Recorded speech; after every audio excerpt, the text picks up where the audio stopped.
संवर अधिकार है 184 और 185 नंबर की गाथा। आचार्य ने सिद्ध करा कि संवर का जन्म कैसे होता है, संवर की प्राप्ति कैसे होती है, कि भेद विज्ञान से होती है। भेद विज्ञान कौन सा?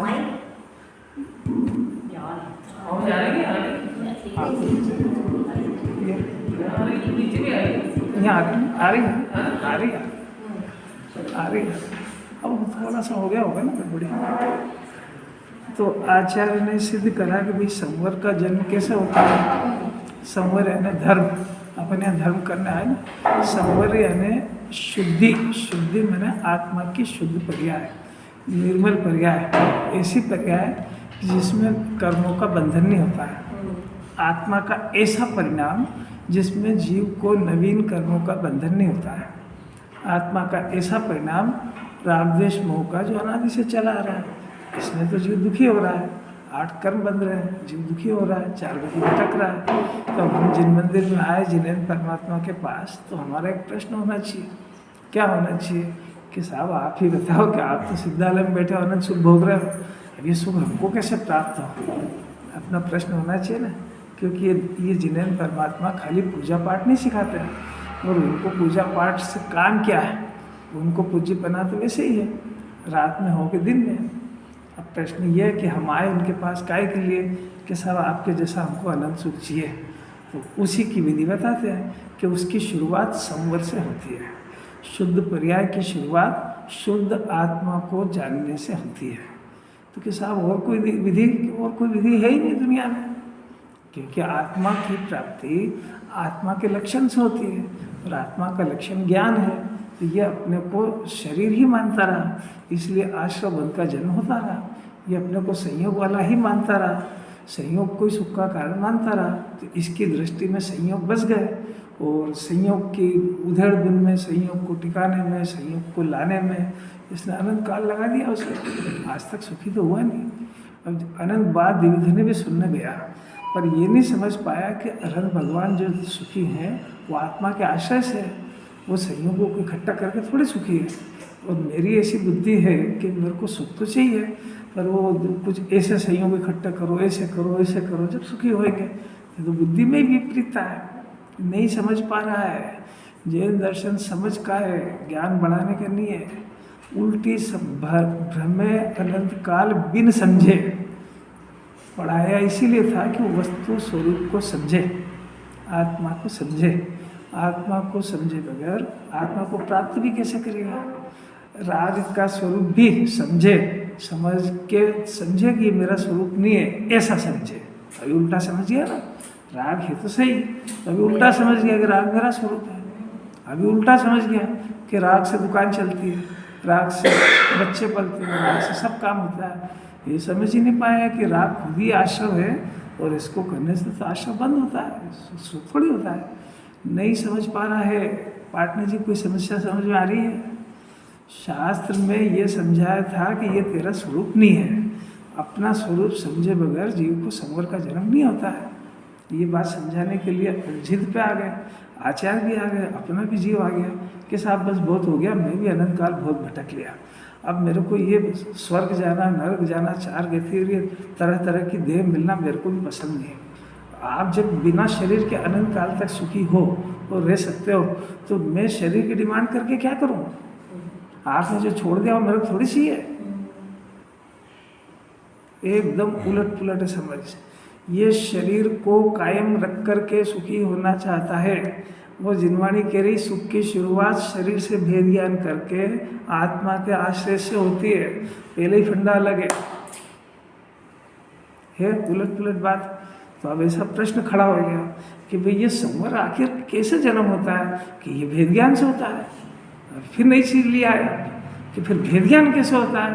काय से भेद ज्ञान करें कि ये ज्ञान अनादिकाल से अभेद कर रहा है। वो काय के साथ अभेद कर रहा है कि 3 चीजें हैं।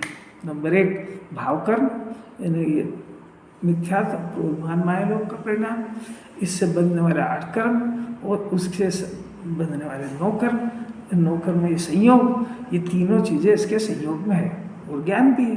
तो ज्ञान इन तीनों वो भेद नहीं जानता है, भेद मैंने उनके रहस्य भी नहीं जानता है कि ये मेरे नहीं है, ये मेरे नहीं है, ये मेरी इच्छा अनुसार नहीं चलेंगे, ये दो फैसले नहीं हुए अनादि से।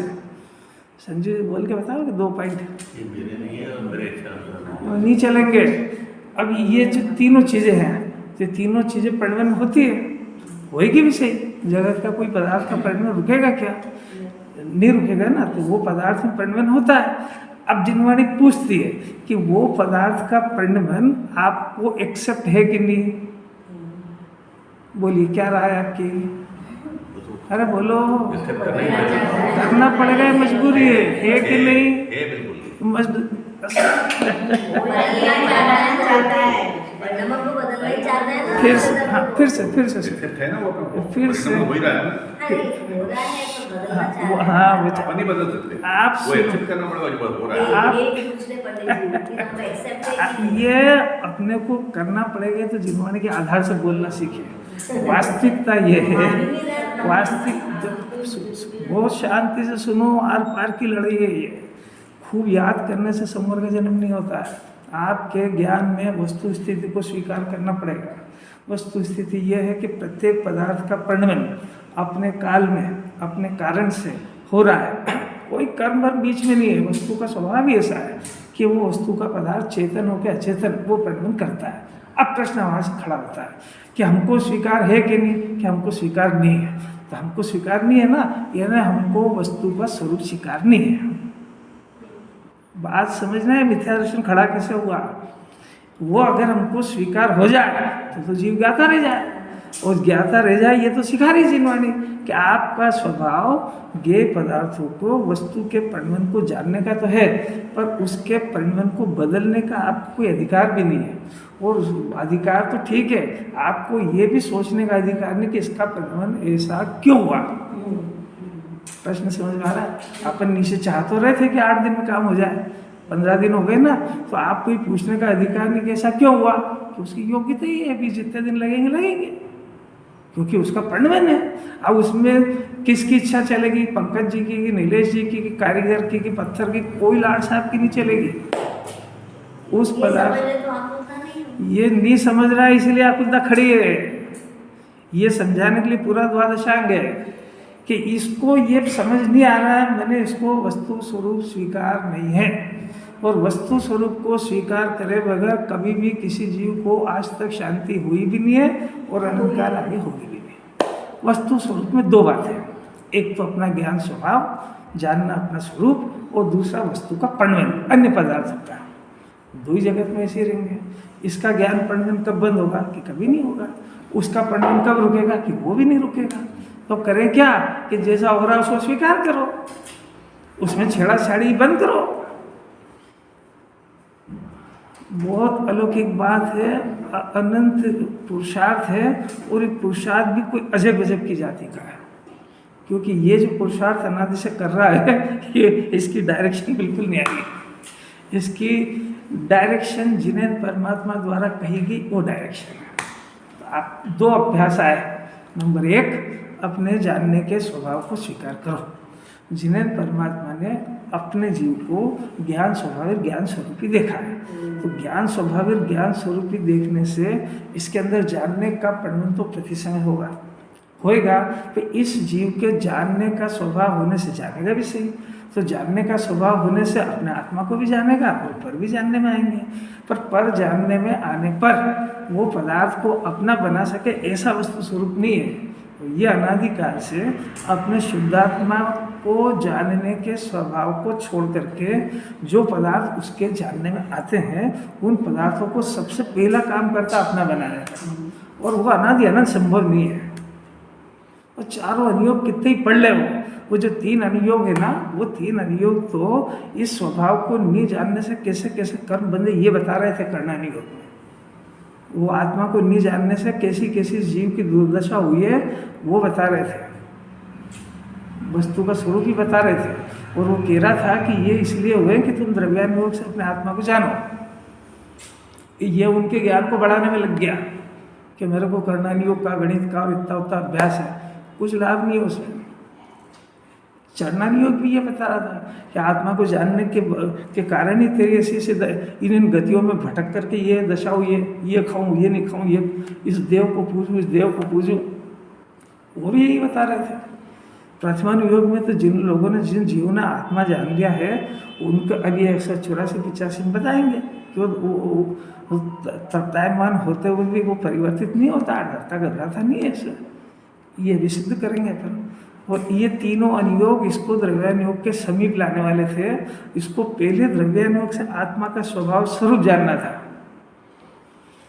अभी तो भूमिका ही बन रही है कि क्या करे, क्या ये जीव आया है, अब आए पाटनी जी कितने दिनों में, तो बात तो समझो कि स्टार्टिंग क्या करी जिन्होंने, और इतनी सरल है कि जिस दिन बैठो उस दिन से समझ में आ जाए। आपका सब माफ है, नहीं सुना नहीं, जितने कर्म बन गए सब गए, कोई डरने घबराने की जरूरत नहीं। जितना समय अपने पास है उसमें आत्मा को समझा जा सकता है, इतनी पात्रता जिन्हें परमात्मा ने अभी देखी है, इसलिए भूल जाओ सब, इस प्रसन्न हो जाओ। इसमें क्या है, कोई ऐसा दुनिया में है कि आपके सब अपराध को माफ कर दे? इसलिए परमात्मा आत्मा कह रहे, अपना आत्मा खुद ही कह रहा है कि भाई तूने आज तो कितना करा कि तू मेरी शक्ल देखने से चिढ़ता रहा। मैंने आत्मा की बात करो, वही पसंद नहीं आएगी, बाकी सब आएगी, तब भी आत्मा कह रहा है हाजरा हजूर है, कोई बात नहीं, आप तेरे को सुखी होना तो हमारी शरण में आ जा। और सबसे पहला काम है कि मेरे स्वरूप को तो स्वीकार कर, इससे क्या सरल हो सकती है? अरे बोलिए संजीव जी, धन कमाना सरल है कि आत्मा के स्वभाव को समझना? अरे पत्नी को प्रसन्न रखना, बच्चों को प्रसन्न रखना, उनके ब्याह शादी सरल कठिन क्या संभव? और आत्मा को समझना सरल कठिन क्या संभव? अभी सरल काम छोड़ के कहाँ छाले लग गए। प्रश्न याद रखना क्या है कि साहब हमको संवर चाहिए, यानी शुद्धि चाहिए। कैसी शुद्धि चाहिए कि आपको जैसी शुद्धि प्रकृति वैसी काय से होगी कि मैं तो अनादिकाल से ऐसा उल्टा था कि मैं अपने खाने पीने की क्रियाओं को बदल के शुद्धि उत्पन्न करना चाह रहा था। जिनवाणी कहती रही कि खाने पीने का परिणाम स्वयं अशुद्ध है, तो उस अशुद्धि से शुद्धि का जन्म नहीं होता है। जिनवाणी ये कह रही थी कि शुद्ध आत्मा को अपने ज्ञान में स्वीकार करने पर आत्मा की शुद्धि का जन्म होता है। अगर ये सब बार बार सुनेगा तो इसको एक प्रश्न खड़ा होएगा कि ये मेरे ज्ञान और मैं अपने शुद्ध आत्मा को स्वीकार नहीं कर पा रहा हूँ, ये कैसी समस्या है? कि इसी समस्या का हल भी तुमको ही ढूंढना है।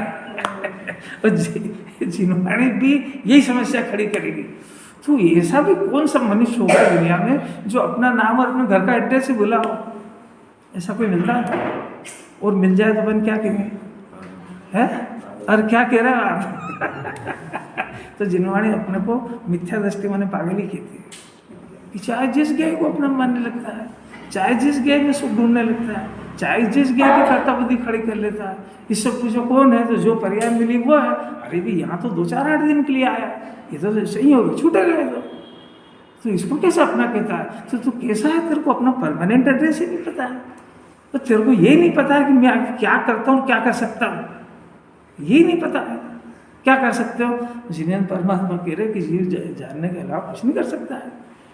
मैंने तो कई धंधे खोल रखे हैं, ये भी कर सकता हूँ, ये भी कर सकता हूँ, ये भी कर। अरे भाई नहीं करता है, कैसा आखिरी बात समझ में आए? जिसको ये प्रश्न खड़ा हो उसके लिए संवर अधिकार अमृत है। बिल्कुल यही संवर अधिकार की यही 181, 82, 83 की गाथा कई जीवों को समाधि मरण करा चुकी है। मैंने समाधि मरण का विषय ये सुनना जरा बहुत ध्यान से समझने वाली बात है। समाधि मरण जो होता है ना, वो पहली शर्त तो है कि आत्मा को जाने बगैर नहीं होता है। मैंने सम्यक दृष्टि को ही समाधि मरण होता है, सम्यक दृष्टि के बिना होते ही नहीं। क्यों? क्योंकि आत्मा के आश्रय से होने वाले मरण को समाधि मरण कहते हैं। क्यों? क्योंकि जो जीव ऐसा जानता है कि मेरा मरण नहीं होता, अनादि अनंत हूँ, उसका समाधि मरण होता है। जो ऐसा मानता है कि मैं मर रहा हूँ तो मेरे को इसका त्याग करा, वो समाधि मरण नहीं, समाधि मरण का पाठ है। कितना भ्रम है यहाँ जीव को। फिर प्रश्न आ गया कि साहब सम्यक दृष्टि को होता है, फिर हमारा मरण तो होएगा नहीं, उसका क्या करें? यही बात समझ में, समाधि मरण के बगैर मरण बिगड़ जाएगा और समाधि मरण के लिए सम्यक दर्शन की शर्त जरूरी है। प्रश्न है कि सम्यक दर्शन नहीं हुआ तो मरण का क्या होएगा? कि आपको जिनवाणी कह रही सावधान मरण सीखो पहले, समाधि मरण बाद में करना। सावधान मृत्यु के समय गाफिल न होने पाऊं। समाधि मरण नहीं है वो, सावधान मरण है। मरण के समय सावधान हो जाओ। मरण का जिनवाणी तो कहती नहीं है, देह छूटने की घटना को जिनवाणी जगत मरण कहता तो मरण कह दिया। तो देह छूटने के काल में आप सावधान रहो। शुद्ध आत्मा के स्वभाव का जितना सुना है उसका विचार करो। संयोग के छूटने की चिंता में भयभीत मत हो, ऐसे सावधान होकर देह छोड़ो। सम्यक दृष्टि के तो कहेंगे आत्मा के आश्रय से आत्मा का अवलंबन लेते हुए छोड़ो, पर अब ये बेचारा जानते ही नहीं है। तो आखिर हर जिनवाणी तो हर जीव को संभालेगी कि नहीं? अच्छी लग रही हो तो जरा प्रसन्न चित्त से सुनना चाहिए। उदास होकर क्या को सुनते हो? देखो इंस्पेक्टर साहब के चेहरे में कैसी प्रसन्नता झलक रही है, पंडित जी की कैसे झलक रही है। गंभीर मामला है, अनादि से तो कोई सब्जेक्ट को जानते ही नहीं है। जीने की अकल नहीं, वो मरेगा कैसे शांति से? पहले जीना तो सीखे। अब उसका आचार्य जवाब देते, उन्होंने तो सिद्ध कर दिया 3 गाथाओं के अंदर 181, 82, 83 में कि ऐसे भेद ज्ञान होता है, भाव कर्म, द्रव्य कर्म, नो कर्म, इससे ज्ञान की सत्ता न्यारी है। ऐसे भेद ज्ञान करो, ज्ञान में दोनों को भिन्न भिन्न जानो, अपनी सत्ता को स्व जानो, इनकी सत्ता को पर जानो, इनकी कर्ता बुद्धि छूट जाए तो भेद ज्ञान होता है। और भेद ज्ञान यथार्थ हो जाए तो आत्मा की उपलब्धि दोनों होती है। आत्मा की उपलब्धि मैंने इसके ज्ञान में इसका शुद्धात्मा स्वीकार भी होता है, और उस शुद्धात्मा को स्वीकार करने के काल में एक निर्मल और शुद्ध पर्याय का जन्म भी होता है। इन दोनों का जन्म एक ही समय में होता है। कब? भेद ज्ञान सफल होने पर। तो भेद ज्ञान करना और भेद ज्ञान का रिजल्ट आना, दोनों बातें है ना। तो सब भेद ज्ञान के रिजल्ट के पहले भेद ज्ञान का अभ्यास तो हुआ है। तो अभी अपन अभ्यास करने के प्रोसेस में चल रहे हैं। अपन सभी मिलकर कर रहे हैं। ऐसा नहीं कि वो यहाँ बैठ गया तो स्पेशल अभ्यास है, न घर करे तो दूसरा है, न कोई श्रोता के लिए दूसरा है, न कोई वक्ता के लिए दूसरा है, ऐसा कुछ भी नहीं है। सबके लिए एक ही अभ्यास है, क्योंकि जिस जिसको मिथ्या दर्शन है वो इन तीनों को सो जानता है। कौन किस किस को? भाव कर्म, द्रव्य कर्म, नो कर्म को, और इन तीनों को एक जानता है। और जिसको भेद ज्ञान हो गया वो शुद्धात्मा को स्व जानता है, इनका ज्ञाता रहता। तो मार्ग तो सबके लिए एक ही है। मुनिराज भी भेद ज्ञान से ही भगवान बने हैं। आज तक जितने भी बने वो सब भेद ज्ञान से ही बने हैं। तो आचार्य से फिर से एक प्रश्न कर रहे हैं कि साहब इसके अलावा भी कोई बता दो। ये तो बहुत कठिन है। देखो प्रश्न, अब प्रश्न होता है कि भेद विज्ञान से ही, आप ही शब्द डाल देना, भेद विज्ञान से ही होता है, मतलब दूसरा ऑप्शन ही खत्म कर दिया आप। कि व्रत तप से कि नहीं होता है, देह की क्रिया से कि नहीं होता है, शुद्ध भोजन से कि नहीं होता है। शुद्ध भोजन से आत्मा के लेना देना,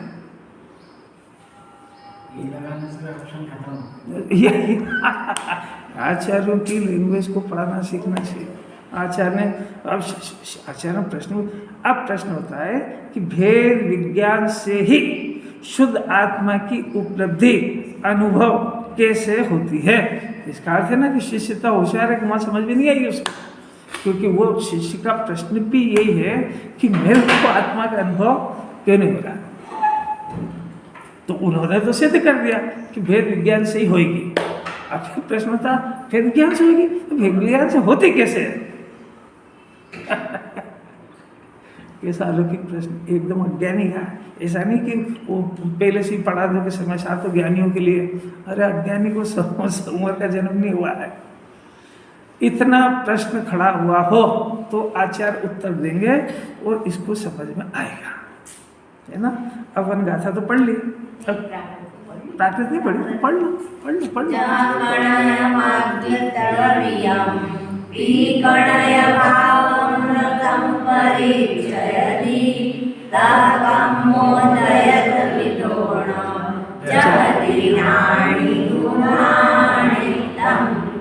एवं ज्ञानदिनानि अन्नानि गुणनिरागमे वादम् अन्नार्थमोक्षणो आदस्वभावं मयानन्दो। इतना सुंदर है, उन कुंदाचार्य की स्टाइल इतनी गजब की है कि वो उदाहरण से सिद्ध करते हैं। अमृत चंद्राचार्य की स्टाइल इतनी गजब की वो सिद्धांत से सिद्ध करते हैं, शुरू करते हैं। क्या आचार्यों का मन है, प्रसन्न रहता है, बातें दोनों को एक ही कहना है। तो पहले अमृत कुंदाचार्य से मिलते हैं। जैसे स्वर्ण अग्नि से तप्त होता हुआ भी अपने स्वर्णत्व को नहीं छोड़ता। उदाहरण कितना बढ़िया, सोने को अग्नि में तपाओ तो वो कितना ही तपाओ उसको, वो लिक्विड जैसा हो जाए तब भी सोनापना नहीं छोड़ता।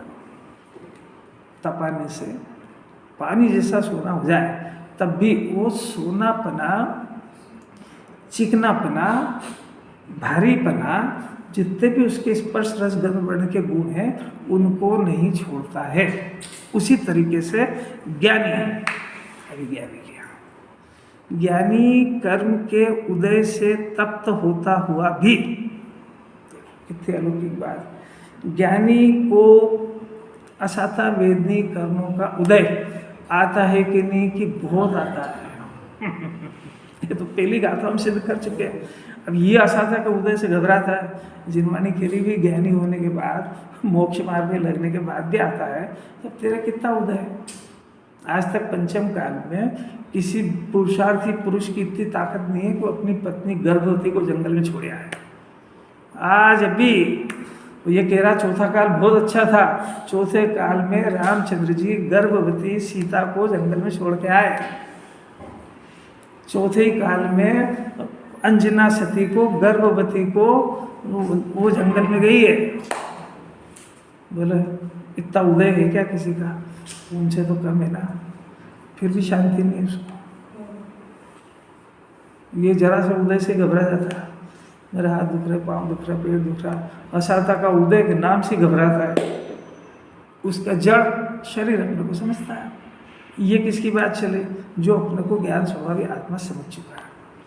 ज्ञानी किसको कहते हैं, कि जो ज्ञानी कहते हैं उसको है, जो ज्ञान स्वभाव को अब मैं हूँ ऐसा स्वीकार करता है, उसको जिनमानी ज्ञानी कहती है। शास्त्र पाठी हुई ज्ञानी नहीं कहती है। जो अपने को अनादि अनंत जानता है, आनंद की खान, अमूर्तिक सिद्ध भगवान जैसा जानता है, जिनमानी इसको ज्ञानी कहती है। जो अपने ज्ञान रूप परिणमन को स्व जानता है, उसको जिनमानी ज्ञानी कहती है। जो अपने को शरीर रूप परिणमता हुआ देखता है, उसको अज्ञानी कहते हैं। यहाँ प्रकरण किसका चल रहा है, ज्ञानी बन गया, वो ज्ञानी तप्त होता हुआ तीव्र कैसी असाता का उदय हो, तब भी अपने कर्म के उदय से तप्त होता हुआ भी ज्ञानित्व को नहीं छोड़ता है। तप्त में मतलब अब भी हाल तो समझा, फिर से बताते हैं और बताते हैं कि ज्ञानी को कर्म का तीव्र उदय है, ऐसा तीव्र उदय जिसको अपन सुने सोचे तो रोंगटे खड़े हो जाए। शरीर के ऊपर अग्नि जला दी, हाथ के अंदर अग्नि के कड़े पिना दिए, महिला को जंगल में छोड़ दिया, ये तप्त उदय है। कितने सारे प्रतिमान योग पढ़ो। द्रोणगिरी कौन गए वहां से, गुरुदत्त। वो कैसे सिद्ध बने कि चारों तरफ रुई लगा करके आग लगा दी है। वो उसने किसान ने उसने तो जलाया उनको और वो सिद्ध बने। इससे ऊंचा उदय किसी के तत्व का हो सकता है? तत्व स्वभाव को नहीं छोड़ा, यही तो सिखा रहे हैं अभी। अब ये कैसे हुआ कि उस शुद्धात्मा के आश्रय से ज्ञानित्व नहीं छोड़ता है, यानी उसको जो सम्यक दर्शन ज्ञान चारित्र की जो निर्मल प्रज्ञा हुई उसको नहीं छोड़ता है। यानी राग होता है, शरीर में विपरीतता देखी जाती है, परंतु ज्ञान का ज्ञान रूप परिणमन नहीं रुकता है। मैंने ज्ञान राग के काल में रागी नहीं हुआ ये सिखा रहे हैं, ज्ञान शरीर के काल में शरीर नहीं हुआ ये सिखा रहे हैं। ज्ञान राग के काल में राग रूप परिणमन करे ये जरूरी नहीं है, इसके ही नाम तो ज्ञान नहीं है। क्रोध का उदय आएगा, मान का उदय आएगा, चारों ही है ना भाई, तो मान लो सभी कषाय 25 कषाय में से 4 गई है, 21 तो बची है। तो 21 अगर सत्ता उनकी है तो परिणमन होगा कि नहीं? होगा तो सही। ज्ञान है तो ज्ञान का परिणमन भी वो भी होगा। तो ज्ञान इन कषायों के काल में इस रूप परिणमन करे ये जरूरी नहीं है। तो ये ज्ञानी कला जान गया है। हमारे पास भी ऑप्शन तो खुला है कि क्रोध का उदय आए, विपरीत परिस्थिति का उदय आए, पर हमारे ज्ञान के पास ऑफर है कि वो ज्ञान इसमें जुड़े कि अपने स्वभाव को के अनुसार परिणमन करे। ज्ञानी को राग होता है पर ज्ञानी रागी नहीं होता है। रागी द्वेषी अज्ञानी मिथ्या दृष्टि होता है। शरीर की में पने में अज्ञानी डूबता है। ज्ञानी के शरीर के परिणमन का ज्ञाता होता है। इसी का नाम तो वेद ज्ञान है। कर्मों के उदय में जुड़े, इट इज नॉट कंपल्सरी। कर्म का उदय कब नहीं आएगा? कि जब कर्म सत्ता से नष्ट हो जाएंगे, जब नहीं आएगा। पार्श्वनाथ भगवान को आ सकता है, ऋषभ देव को 6 महीने के आहार का अंतराय आ सकता है। तो अगर इसको 2-4 घंटे नहीं मिले तो कितना लाल ऊंचा नीचा होना चाहिए। अगर इतने समझ जाए तो घर में शांति आ जाए। ये उस समय में नहीं समझ पा रहा है कि जो भोजन के लेट आने की या दवाई के लेट आने की या पानी टाइम पे नहीं मिलने की या जो अनुकूलता सामग्री वो उस समय नहीं मिलने का कारण अपने कर्म का उदय है, ये नहीं है। इतना नहीं समझ पा रहा है और ये उनको कारण मानता है, इसलिए उनके ऊपर कुपित होता है। इतना समझ जाएगा नहीं हो जाएगा भाई, नहीं समझ रहा, समझना तो पड़ेगा उसको। समझे बगैर कोई सुखी होता है? समझे बगैर घर में दाल चावल सब्जी रोटी नहीं बनती है। सारे समझे तो सही उसको कैसे बनती है। तो जब घर में रोटी नहीं बनती है चौके में बगैर समझे, तो बगैर समझे भगवान बन जाएगा। बगैर समझे डॉक्टर नहीं बन सकता है, बगैर समझे गाड़ी नहीं चला सकता, बगैर समझे इंजीनियर नहीं बन सकता है, तो बगैर समझे भगवान कहाँ से बन जाए? तो आत्मा के स्वरूप को तो जानना चाहिए ना कि ये विपरीतता का कारण ये जीव है ही नहीं। ये तो मेरा कर्म के उदय की है और मेरे को इसकी आवश्यकता कहाँ है? दोनों ही बातें गलत है। एक तो मेरे को इसकी आवश्यकता है, ये स्टार्टिंग फंड ही गलत है। मेरे क्या जरूरत है इसकी? ये तो ऐसे ही होना है। और मैं जब इसके बिना स्वस्थ और सुखी हूँ तो मेरे को इसकी आवश्यकता कहाँ है? तो फिर एक तो आवश्यकता लगी। अच्छा, फिर आवश्यकता लगी तो उसका कारण कौन है? कि ये लोग हैं, सुनते नहीं घर के अंदर।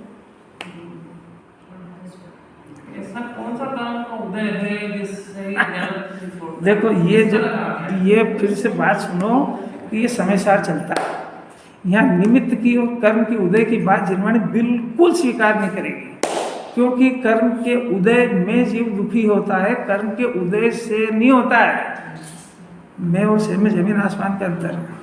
कर्म का उदय ज्ञानी को आता है, पर उस आज जो प्रश्न है उसी का उत्तर दे चुके कि उसने अपने शुद्ध स्वभाव को ग्रहण किया है। तो उस शुद्ध स्वभाव के बल पे जब उसने अपने ज्ञान की तीखी पकड़ से, जो ज्ञान पहले तीखी पकड़ कषाय की करता था, पहले संयोग की करता था, ये छूट जाएगा तो मेरे प्राण निकल जाएंगे, तो वो ज्ञान ने उस शुद्धात्मा को उस ताकत से पकड़ लिया। तो उस ताकत से उस शुद्धात्मा अनादि अनंत गायक आत्मा को पकड़ लिया होने से शरीर के परिणमन से प्रभावित नहीं होता है। शरीर का परिणमन को जानता तो है पर प्रभावित नहीं होता है। ये कर्म के उदय से नहीं हुआ है, ये अपने उसके स्वयं के पुरुषार्थ की ताकत से हुआ है। अब इसमें कर्म के उदय क्या करें? अरे कर्म का उदय तो जब नाम पाता है कि जब ये विपरीत परिस्थिति बनी, कर्म का उदय आया और ये उसमें जुड़ करके राग के काल में रागी अपने को माने, तो कर्म का उदय निमित्त है। एक बार निमित्त उपादान की परिभाषा तो सुन लो। ये जब ये कर्म के उदय में दुखी हो तो असाधा वेदी कर्म के उदय के ऊपर आरोप जाएगा। अगर ये उस समय में कर्म के उदय में जुड़ा ही नहीं और इसका जोड़ान आत्मा में हुआ, तो आत्मा में होने पर कर्म के उदय का क्या हुआ? क्यों तो आया राज्य होकर चला गया। इतनी सुंदर तो विधि है। अब ये उसको निमंत्रण करता है, उसको छाती से लगाता है, तो कर्म का उदय नाम पाता है, तो भी करा तो नहीं है उसने। सर संजीव गोला जी को यहीं पे 15 तारीख को बता दिया था कि आपको 3 ट्यूमर है और आपको मुंबई जाना है, तो 45 दिन का आपके पास समय है।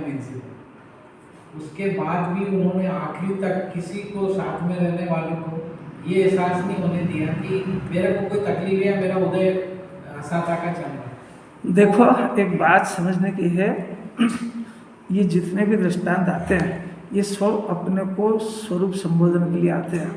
वो तो कोई बहुत भाग्यशाली पुरुष थे वो, जिसको ये बात का मैसेज पहले मिल गया 1.5 महीने पहले, तो उनके पास डॉक्टरों ने 1.5 महीने का समय दे दिया आत्म संबोधन के लिए। तुम अपनी क्या पोजीशन है, आपका 1.5 मिनट की भी कोई संभावना है क्या कि यहाँ से निकल के घर तक जाएगा? तो जब वो उनके पास तो अपना आत्महित करने के लिए इतना टाइम था, तो उस समय में अपना आत्महित जो पहले पूरी लाइफ में पढ़ाई करी थी उसका उपयोग करके आत्महित कर लिया। हमारी पोजीशन क्या है कि तुमको कोई बता रहा है कि तुम 3 दिन जियोगे कि नहीं, तो तुमको कितना अपने को अलर्ट होना चाहिए। इस जिनवाणी को छाती से लगा लो और सब कुछ छोड़ दो, बिल्कुल बहुत अर्जेंसी है, 2 समय भोजन कर लो, उसके बाद जुट जाओ इसमें, अगर आत्महित चाहते हो तो। अगर किसी से कुछ सीखना है तो उसकी लाइफ से सीखो, खाली उसके गुणगान बखान करने से कोई लाभ नहीं होता। वो तो प्रेरणा दे गए, सब ज्ञानी किए गए।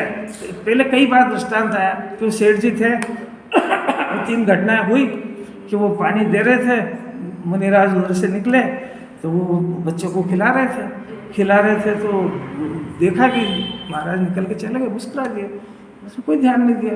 फिर दिखा, दूसरे दिन फिर दिखा तो वो उस मकान में पानी छीट रहे थे, फिर मुनिराज मुस्कुरा के चल दिए। फिर तीसरी बार एक बकरा घुसा, उसको देखा, फिर वो भगा रहा था तो देख के चले गए। उसको आखिरी में शंका हुई, वो गया सीधा मुनिराज के पास, सेठ जी प्रथमा योग की दृष्टांत हो तो दृष्टांत माला एक पुस्तक है उसमें, तो गया तो आप मुस्कुराए, आपके मुस्कुराने का कारण बताइए। मुनिराज से पूछता हाथ जोड़ के, उन्होंने कभी देख वो जो जिसको तू खिला रहा था ना, वो तेरे पोते के रूप में तेरी संपत्ति को नष्ट करने के लिए पैदा हुआ है, और तेरे पड़ोस में धोबी का बच्चा है, और वो धोबी तेरे घर में पैदा हुआ है, और तेरा कुर्ता उसने जला दिया था गलती से, तो तूने उतना गुस्सा आया तेरे को कि उसी की प्रेस गरम गरम उसके मुंह पे चिटा दी, तो वो आत्म ध्यान में मर गया। और उसने कहा कि मैं सेठ से इसका बदला लूँगा, तो बदला लेने के लिए तेरे घर में खेल रहा हूँ और तू उसको खिला रहा है, तेरे को थोड़ी मालूम ये कौन है। उसको होश उड़ गया उसके। अपन सुने तो अपने को तो कोई असर नहीं होता। फिर साहब अब दूसरा भी बता दो कि तू जो मकान में पानी छीट रहा है ना, फिर मकान बनने के पहले ही मर जाएगा तू, तेरी आयु 7 दिन की बची है। अब फिर होश उड़ गया उसके, कितनी आयु बची? वो सेठ अपन सुने तो क्या हुआ है, जरा सोचो जरा, ये सब चीजें पढ़ने के लिए नहीं है, ये आपको अलर्ट करने की मैसेज है सर। अरे ये बाल सफेद हो गए, ये दांत गिर गए, ये बीपी शुगर, ये सब ये काय के नोटिस है? सिर्फ नोटिस है ये, और दवा लेके उनको रोकता ठीक करता, पर नोटिस का इलाज नहीं करता है। सब आखिरी और बता दो कि आखिरी ये है कि वो तो जो तेरा बेटा मर गया है ना, तो बेटा मर गया तो वो इसी दुकान पे बैठता था, और उसको जाति विसरण हो गया, तो उसको ये ख्याल आ गया कि दुकान मेरी है। वो थोड़ी भूल गया कि मैं बकरा हूँ, उसको ये याद है कि दुकान मेरी है। तो उसके पीछे कसाई लगा था, तो वो जो है उस दुकान में घुस रहा था, तो उसके मन में आया कि मेरा बाप खड़ा है, ये कसाई को कुछ 150 रुपये दे देगा तो मेरी जान बच जाएगी, इसलिए तेरे पैर भी चाट रहा था और बचने के लिए घुस रहा था। अब तूने तो उसको डंडा मार दिया, तो उसके ही मालिक था वो, और है उसको ये सुन करके कि वो भगा होगा, कहा कि वो बकरा ले गया था वहाँ पे। अब वो तो सब जो भी कुछ घटना हुई, मार दिया वगैरह। अब उस सेठ के मन में शांति से एकांत में पूरा विचार किया, अब मेरे को क्या करना चाहिए। तो उसको दिगंबर मुनिराज के वचनों पर श्रद्धांत था। कैसा श्रद्धांत था कि मुनिराज ने कहा है कि अभी तेरी आयु 7 दिन की बाकी है, और मैंने जिनवाणी सुनी 7 दिन में अरहंत सिद्ध बनने के लिए, सम्यक दर्शन के लिए अंतर्मुहूर्त चाहिए, और भगवान बनने के लिए भी अंतर्मुहूर्त चाहिए। 7 दिन तो कई गुना ज़्यादा टाइम है। संजीव गोदा के पास भी 45 दिन तो कई गुना टाइम है, जिनने पूरी जिंदगी सबको पढ़ाया कि अंतर्मुहूर्त में सम्यक दर्शन होता है और अंतर्मुहूर्त में केवल ज्ञान होता है। उस अंतर मुहूर्त को लाने के लिए आदमी के पास बहुत सारे टाइम थे, क्योंकि आज मैं अच्छा हूँ, तो उनको तो नोटिस मिल गया था, भाग्यशाली थे इसलिए। हम तो अभागे, कोई कहने वाला नहीं है कि कल वापस आएगा कि नहीं आएगा। तो हमको उनसे कितने गुना अलर्ट होना चाहिए। बस वो तो लगे आत्म ध्यान में, घर गृहस्थी छोड़ी और वो मुनिराज बन गए, उनके साथ जाके दीक्षा ली और 12वें स्वर्ग में दे हुए। कहने का मतलब समझ में आ गया सब कि अपने को इस शुद्धात्मा की इस जन्म में प्राप्ति नहीं हुई तो आज भी दुनिया के अंदर संवर क्या होता है, शुद्धि क्या होती है, शुद्धि कैसे प्रकट होती है, ये बताने वाले वो गुरुदेव थे, वो भी चले गए। अब आप उनकी वाणी बची है और जो बचे उनसे समझना हो तो समझ लो, नहीं तो ये आया हुआ चिंतामणि रत्न हाथ से चला जाएगा। पहली बात तो कोई ये कहता भी नहीं। अगर कोई ये कहे कि संवर से धर्म होता है तो उसका कारण शुद्ध खाने पीना और देह की क्रिया को बताएगा, तो फिर मर गया वजीर नहीं आएगा। है अलौकिक बात है कि नहीं? अपनी बात तो चल रही है कि ज्ञानी को तप्त उदय माने तीव्र उदय आता है, जिस तीव्र उदय की अज्ञानी कल्पना भी नहीं कर सकता है। यहाँ तो सर्दी खांसी बुखार में परेशान हो रहा है, वहाँ तो अग्नि जला दी, तब भी अपने स्वभाव के आश्रय को नहीं छोड़ा। 5 में से 2 का आश्रय छूट गया तो उनको 33 सागर की जेल हो गई। क्या समझ में आ रही है? अपना शुद्धात्मा कितना कीमती है, जिसकी अपने को बात सुनने की फुर्सत नहीं 24 घंटे। दूसरे सब काम तो इम्पोर्टेंट लगते हैं, पर आत्मा का आश्रय लेना इम्पोर्टेंट अपने अंदर भाषित हो जाएगी। दूसरे को कहने से क्या होता है? 2 बात, ज्ञानी कर्म के उदय से तृप्त होता हुआ भी ज्ञानित्व को नहीं छोड़ता है। ये है वजह सम्यक दर्शन ज्ञान चारित्र की निर्मल क्रिया। 1 कषाय के अभाव वाली, 2 के अभाव वाली, मुनिराज के 3 के अभाव वाली, जिसकी जो उपलब्धि हुई उसको नहीं छोड़ता है। काय के बल पे? अपने स्वभाव के बल पे। कर्म के उदय में कौन जुड़ता है कि जिसको अपने स्वभाव का पता नहीं है। घर के बाहर कौन भटकता है कि जिसको अपने घर का एड्रेस पता नहीं है। कुछ समझ में आ रहा है क्या? बाजार का होटल का कौन खाता है?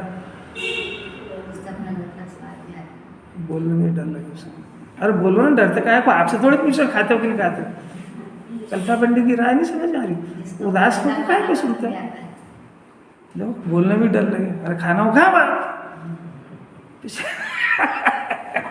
जानकारी कह रही अपने घर का साफ शुद्ध नहीं समझ में आ रहा है। अपने घर पे जैन धर्म की विधि के अनुसार अपने घर की महिलाओं को बनाना नहीं आता है, तो जो अन्य जो बाहर के उनको कहाँ से आएगा? तो उनका कहाँ से शुद्ध होगा? आज जैनी की महिला को पानी छानना नहीं आता है, ये कह रहे हैं छानना नहीं हो। उनसे सुना कि नहीं सुना? सही प्रकाश में तो उसको इतने दोहरे गन्ने से और ऐसे छानना वैसे छानना तो नहीं कर रहा है ना। नहीं कर रहा मैंने, नहीं आता है, नहीं आता है मैंने, बगैर छाना करता है। तो जब घर में ये स्थिति तो बाहर का बहुत अच्छा मिलेगा और अच्छा मिल के फिर सुखी होएगा कि इंजॉय करेगा कि जाएगा पशुपति में। अरे बहुत ताकत है यार, बहुत ताकत है। झगड़ा ये है कि अगर घर में कोई दिख जाए ना तो उसको सुधारना चाहता है, खुद को अकल है ही नहीं भली। अरे अपने जीव को संभाल लो। कठिन लगती है, कठिन लगती है, जब बुरी लगती है। देखो नहीं छोड़ता है ऐसा ज्ञानी जानता है। अब अज्ञानी पढ़ने की किताब में है, अब इसलिए तो किताब अपने चाहिए।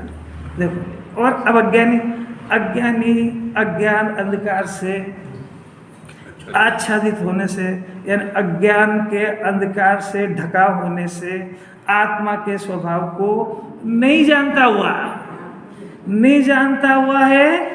आत्मा के स्वभाव को यानी ज्ञान स्वभाव को, यानी आत्मा का स्वभाव ज्ञान है ऐसा नहीं जानता हुआ राग को ही आत्मा मानता है। स्वराजी लिखा है। अज्ञान की परिभाषा क्या है? कि ज्ञान स्वभाव को, जानने स्वभाव को नहीं जानने के कारण राग को आत्मा जानता है। अरे मेरे राग से रोटी बनती है, तो मेरा पना कहाँ स्थापित करा? राग में। तो आत्मा का आप आत्मा में स्थापित पना छूटा, वो आत्मा का जानने का स्वभाव छूटा, तभी तो राग को आत्मा जाना।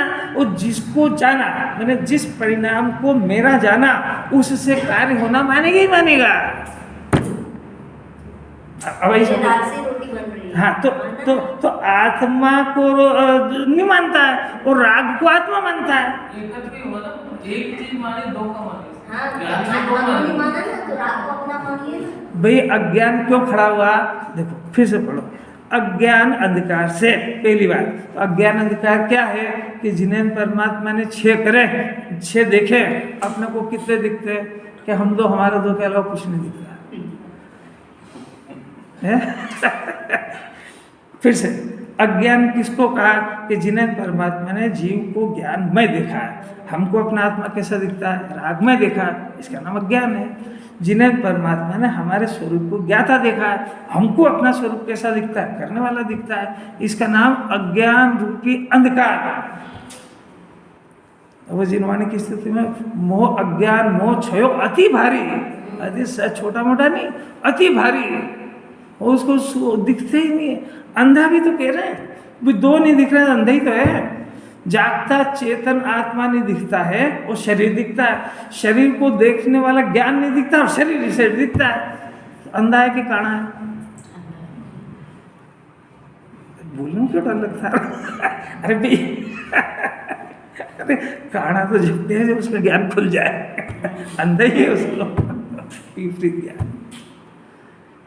उसको जिनवानी दिखा नहीं दिखता है कि इस राग से रोटी बनती हुई दिखती है, इस राग से घर चलता हुआ दिखता है, कि इस राग से मैं दुखी हो रहा हूँ और इस राग से कर्म बनते। बोलो दोनों में से क्या दिखता है? सभी एक ही दिखता है। जिनवानी कह रही ना अज्ञान अंधकार है, जिनवानी अंधा कह रही, इससे बड़ी अभी आपको जगत में क्यों देख अंधा है क्या तो कितना बुरा लगे है। वो जिनवानी अंधा कह रही है, आचार्य कह रहे ना आंखें खोलता क्यों नहीं है? सम्यक दृष्टि की आंखें खुल गई, उसको जगत दिखता है बिल्कुल, उसकी नींद खुल गई है। अभी तक वो मान रहा था मैं लखपति हूँ, करोड़पति हूँ, अनंत हूँ, ये हूँ वो सब, आंखें खुली तो पता लगा कि ये सब हवा में, कुछ भी नहीं। कितने प्लान बनाए थे। अच्छा बोलो दिन के सपने सही है कि रात के? क्यों, इसका मतलब दिन में सपने देख रहा है? अरे दिन में सपने देख रहा है क्या खुली आंख में? ये दिन का सपना है। तो ये सच्चा है कि रात को आता वो सच्चा है?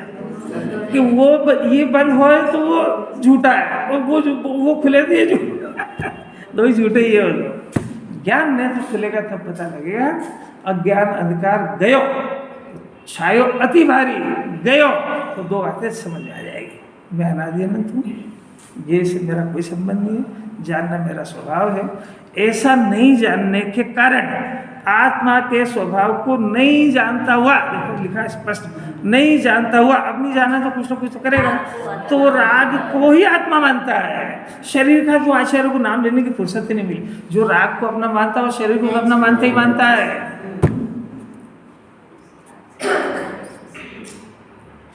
कैसे जाना? वो ऐसे जाना कि 24 घंटे राग की योजनाएं बनाएगा, ऐसा करो, ऐसा करो, ऐसा करो, ऐसा करो। किसी महिला मंडल के अध्यक्ष बना दो लायंस क्लब के, फिर वो क्या क्या योजनाएं बनाएगा, ये पागल हो जाएगा बिल्कुल। वैसे ही घर में क्या कम पागल था जो वहाँ डबल करने चला गया? वो नहीं आ रही समझ है, क्योंकि वहाँ योजना बनाने वाले की पूजा होगी, पूजा में मान सम्मान मिलेगा फोकट का। और इसको मूर्ख का तो सम्मान चाहिए, ये भी करे क्या? उलझने इतनी खड़ी कर ली इसने। समझदारों को चाहिए जिनवाणी का सम्मान ले, जिनवाणी के लिए ज्ञाता है, करता नहीं है। साहब वो यही तो है कि नहीं करूँ तो मेरे को मान सम्मान देगा कौन? घर में काम करने वाली बहू को सम्मान मिलेगा कि जो 7 जिनवाणी पड़ेगी उसको मिलेगा? किसको दोगे? सासू जी बोलो तो सही। जो मैंने सीधी बात है कि जो मोक्ष मार्ग की आराधना करी तुम्हारी निगाह बेवकूफ है, वो कह रही है बेवकूफ है। बाद में से घर नहीं सुनाएंगे बात, यहीं सुनाएंगे कड़क कड़क। घर में तुम्हारी ताकत भी नहीं कि कोई तुमको सुना दे। ये टीका अमृत चंद्राचार्य से